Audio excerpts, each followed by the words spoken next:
Welcome to Ghost Woman Tarot. All right, I've said the prayer. Creator, please bring in the messages now. Bring in the messages. Bring in the messages.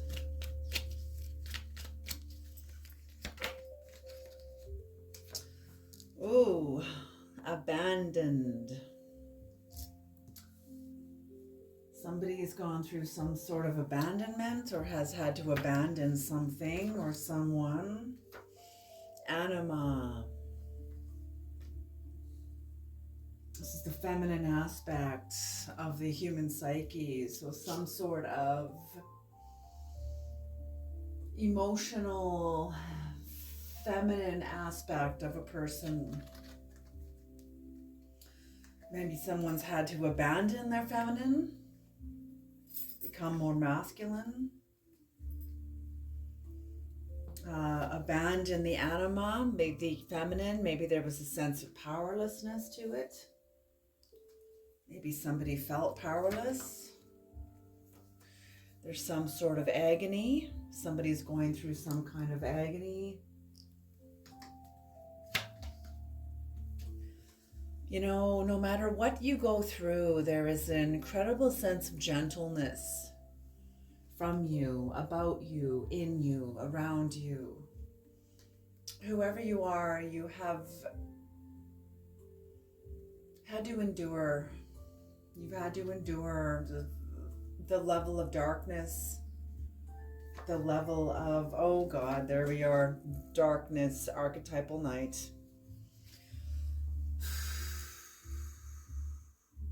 So someone's going through an archetypal night.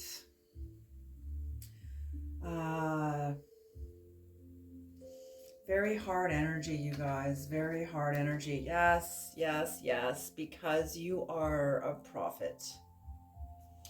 Okay, they're asking for this to be the core, the center. Because there's often, people don't just go through these for no reason. There's always a theme. When you look at archetypes, when you look at patterns, when you look at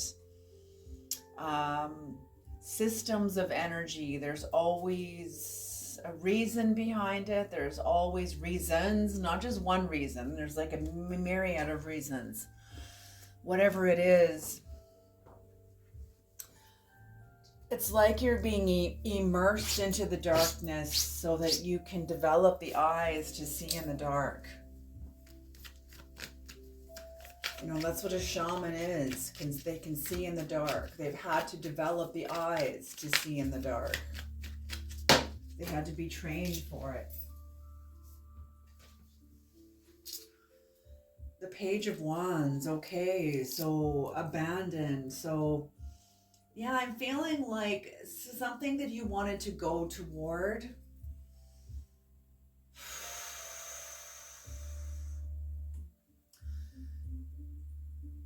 Someone that you wanted to go toward, maybe there's this sense of procrastination toward it.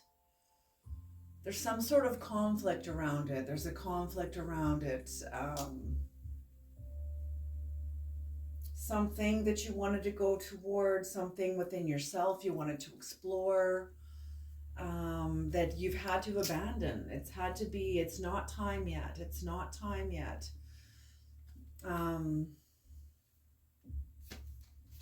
Something's happened here. The Knight of Swords, Anima, the Knight of Swords. So whatever this is, give us one more about the Page of Swords, please, Creator. The Seven of Cups. Okay, so that makes perfect sense. So whatever's happened here, you've had to abandon this because there were certain illusions around it. I'm feeling like you know this. You know what the illusions are. I feel like you're seeing other people in the same kind of illusions, but they're not aware of it, but you can see it. But I don't think you're saying anything. I feel like you're aware of these illusions with yourself. You have the capacity to understand your own, how do I say this? Sometimes we know when we're under illusion. We know there's something we have to explore, something we have to learn. And I feel and you know, but how do I say this, creator? You're not fooling yourself. You're not fooling yourself. You're kind of like, is this illusion or isn't it illusion? And so you've gone through it to find out that no, this is illusion. This is illusion. This may be truth for others. Maybe they're not at the capacity that you are.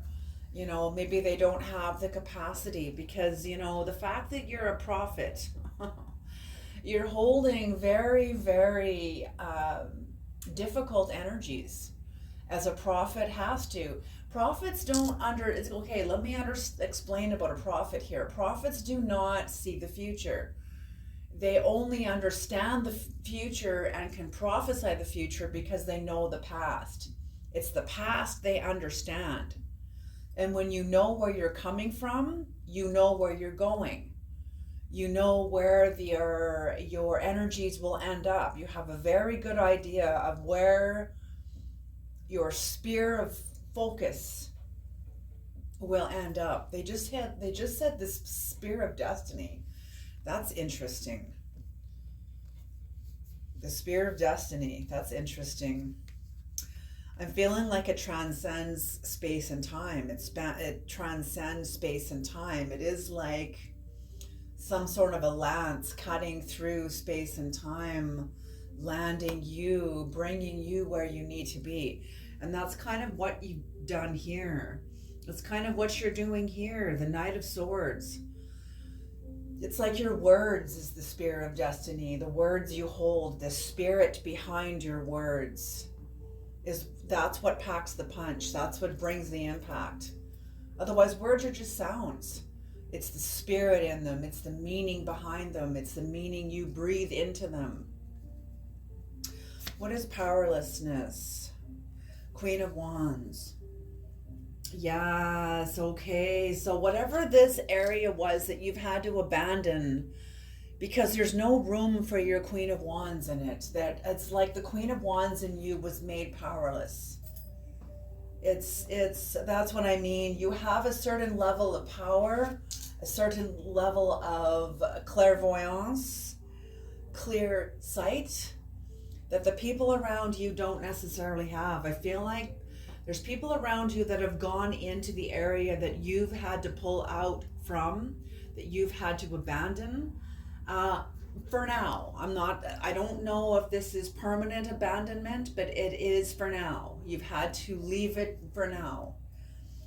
But whatever area you've had to leave for now, there are people in it that are not tuned into their own Queen of Wands energy. And I love this. She's looking right at the anima. So it's kind of like you've spoke something from your Queen of Wands, from your feminine sharpness. There's a laser sharp clarity you have that you've had to speak. You've had to speak from this place of abandonment. Whatever this is, you've spoken something very clearly, either to yourself inwardly or outwardly, or you've spoken it to someone. Either way, there has been a moment of clarity, of inner knowing from the feminine aspect first, then the action, you know. It's your feminine maybe expressing the masculine, what you've had to physically move away from. And the queen, look at how happy she looks. Even though there's a sense of powerlessness, you walking away, like you've experienced a sense of powerlessness, you walking away from a certain area of your life because the magician, the feminine magician was within you was silenced. And because you're walking away to protect this aspect, it gives you a lot of joy. A lot of joy. Okay, sorry about that. All right, so yes, it gives you a sense of joy. Beautiful. What is agony? What is agony? The Four of Cups in reverse.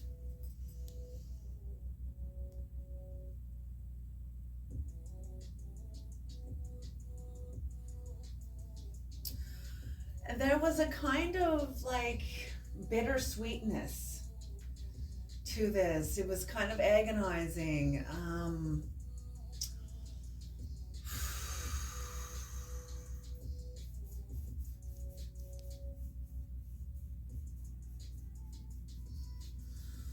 Yeah, you've had a certain sense of acceptance. There was a certain sense of acceptance.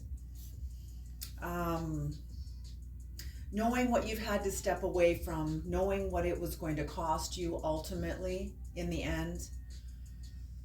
You know, it was agonizing, especially when you had to suppress the feminine essence, the feminine eye, the feminine intuitive perspective. It's like the three sisters that all the three, I think they were Celtic witches, that could see. They shared the same eye, and oh yes, I see, they could share the same eye. And that's what I'm seeing, is you have a certain eye, like those Celtic witches, the capacity to see.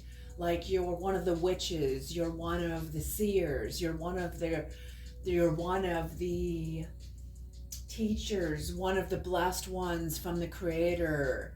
Like holding your eye in your hand so that you can see, like you have a certain see. You're a seer. Maybe you're like a fellow tarot reader, you know. That's what I'm feeling. You have some sort of a gift that you would have had to abandon within yourself in order to take on something else. Yeah, something was going to have you, there was going to be a spirit of abandonment either way. Either abandoning a piece of yourself, or in the act of having to abandon your own capacity to see and turn off your own sight in order to take on some, and in order to enter into someone else's truth. That's what I feel like this is. It's almost like this was someone else's truth, and you've had to abandon someone else's truth because it's not your truth. But you had to go through this certain sense of agony to see the truth, to intuit it, to interpret it. Interpreting this agony is the interpretation of losing, like, see, they're just saying losing a child, because your capacity to see is like your child. It's like you're seeing through the eyes of your own inner child. That's what this agony was about. Very interesting. Very, very interesting. Very interesting. Okay, what is gentle? What is gentle? The Three of Cups. I feel like there's a lot of talk about you. I feel like there's a lot of talk about you. People are talking about you regarding your gentleness. There may be people talking about you. There may be people that don't resonate with your capacity to be so gentle. I feel like people may not have developed, yes, because your gentleness, there's a certain sense of sophistication with it. You're not just gentle to be gentle. There is a certain sophistication where others might still be a little bit crude, unrefined. You've been refined. You know, whatever this is, something that kind of pulled you away from yourself momentarily, and that act of getting pulled away from yourself helped you move back towards yourself. Like, no, I'm not letting go of this, not for anything, not for anyone, not for anything. You're not letting go of you. So whatever this is, it was like a little, some sort of an opportunity that came in that helped you truly see yourself. Whatever this is, that this helped you see yourself. What is Archetypal Night, Creator? What is Archetypal Night? What is Archetypal Night? Eight of Swords in reverse. Beautiful. So, yes, I feel like see these first white cards with the names on them is what you experienced when you were committed to something that was going to force you to abandon yourself. In your choosing not to abandon yourself and abandon the thing that was going to make you abandon yourself, instead you've abandoned the thing now, and you've now returned back to yourself. You've had to go through an archetypal night. You've had to go through this sort of underworld to really, I feel like maybe you couldn't. It's almost like this archetypal night helped you polish your lens, helped you polish your lens and see yourself and your enterprise. You carry an enterprise, a very powerful enterprise. Whatever this archetypal night is, it helped you see your enterprise. It helped you see who you are, the capacity you have. I just heard your capacity surpasses most. Maybe most in the tarot realm, maybe most of the people around you, and I'm feeling both are true. They're both true. There's a lot of very skilled tarot readers that far surpass me, okay? But your skill surpasses maybe most of the people around you. Maybe you're very skilled, but it's helped you see you've been released. You are released from some sort of whatever this was that was going to make you abandon yourself, in which you were starting to abandon yourself to reach for something else that was outside of you, that took you through your anima, through the powerlessness, through the agony, back into the gentle energy, and through the archetypal night. Like this is all, and I feel like these were all happening all at once. It wasn't just some linear step-by-step thing. This was all at once. This was all over a series of, over like a measure of time.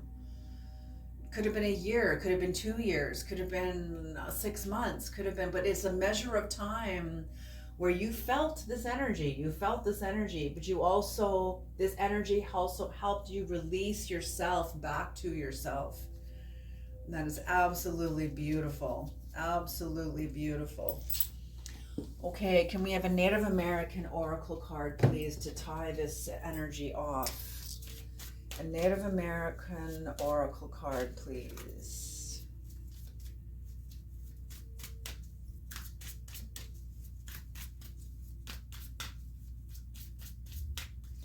Right there. Number 18. Number 18. The Corn Mother. Oh, interesting. And I'm feeling this could be connected to the anima, the Queen of Wands, the Corn Mother. Very interesting. The Corn Mother, this is fertility. The Corn Mother is the Mother Earth, the mother of all plants. It is said that she produced corn by rubbing her body, a practice that some found disgusting. In some myths, she is put to death, and in some, she escapes to the heavens. In both, before her death, she provides instruction and seeds to ensure the continued production of corn.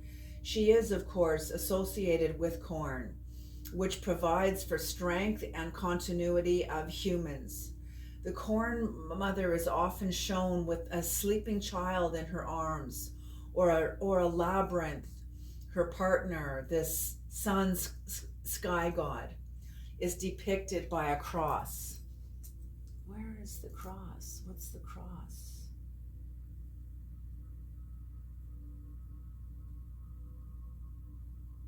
I don't know where the cross is, but anyway, it's in there. It's in there somewhere. It's in there somewhere. Her partner, the sun sky god, depicted by a cross. Anyway, the message of this card: patience, gentleness, gentle. Look at that. patience, gentleness, forgiveness, and sacrifice are sometimes necessary to bring some things from seed to life. Yes, so you had to go through this. It's like, yes, the child, you see through the eyes of the child, abandoning the child within you to reach for something else that made you realize what you're truly abandoning in yourself and made you turn around and come back to it. Like, no, this was very, very necessary. The key words are fertility, creativity, birth, gentleness, patience, abundance, nourishment, well-being, and sacrifice. The time this card speaks of is the beginning phase of a situation or season. So yes, this was something that you had just reached for. It was something that was new in your life that maybe had passed by you, and maybe you thought, I'd like to partake in that. And when you did, you quickly discovered that it wasn't for you, what it was going to cost you. To partake in this, what it was going to cost you. It was going to they just said it was going to hollow you out. You knew to reach for something was going to hollow you out, scoop out the very essence of you that you have spent so long reintegrating back into yourself. And that's what this is. Oh my gosh, you guys, job well done. You guys are listening to yourselves. So whatever has happened here, this was meant to happen. This was a contract, and you were listening. So job well done. Welcome home. Beautiful, beautiful soul. All right, you guys, thank you so much for tuning into this reading, and I'll see you guys in the next reading. Alrighty.